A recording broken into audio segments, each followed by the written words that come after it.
محمد صلی اللہ علیہ وسلم۔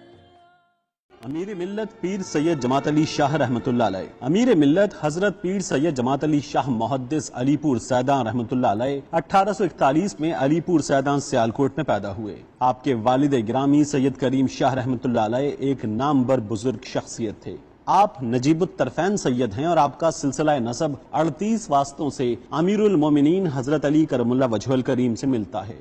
حفظ قرآن کریم کے بعد آپ نے تفسیر قرآن، فقہ و حدیث اور منطق و فلسفہ اور دیگر علوم میں مہارت حاصل کی، اور روحانی طور پر آپ سلسلہ عالیہ نقش بندیہ کے عظیم پیشوا حضرت خواجہ فقیر محمد رحمۃ اللہ علیہ سے منسلک تھے۔ حضرت خواجہ فقیر محمد رحمۃ اللہ علیہ نے آپ کی عبادت و ریاضت کو دیکھ کر آپ کو خلافت سے نوازا۔ حضرت امیر ملت رحمۃ اللہ علیہ طریقت و شریعت مطہرہ کی خوب پاسداری کرتے اور نماز تہجد میں باقاعدگی اختیار فرماتے، اور مریدین اور متعلقین کو بھی اس کی تلقین فرماتے۔ تبلیغ اسلام کے لیے ہندوستان کے کونے کونے کا سفر کیا۔ آپ کے دست مبارک پر ہزارہا ہندوؤں اور عیسائیوں نے اسلام قبول کیا۔ آپ رحمۃ اللہ علیہ نے شدھی تحریک یعنی مسلمانوں کو زبردستی ہندو بنانے کی تحریک کے خلاف بھرپور جدوجہد کی۔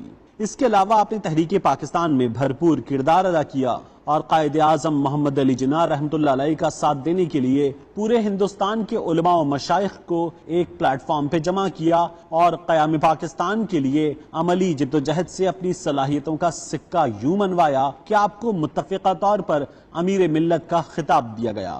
علامہ محمد اقبال سے بہت قریبی مراسم تھے۔ ایک موقع پر امیر ملت نے علامہ اقبال کی موجودگی میں ان کا شعر پڑھا تو علامہ اقبال فرمانے لگے کہ میری بخشش کے لیے یہ کافی ہے کہ میرے کلام کو امیر ملت پیر جماعت علی شاہ جیسی ہستی پسند کرتی ہے۔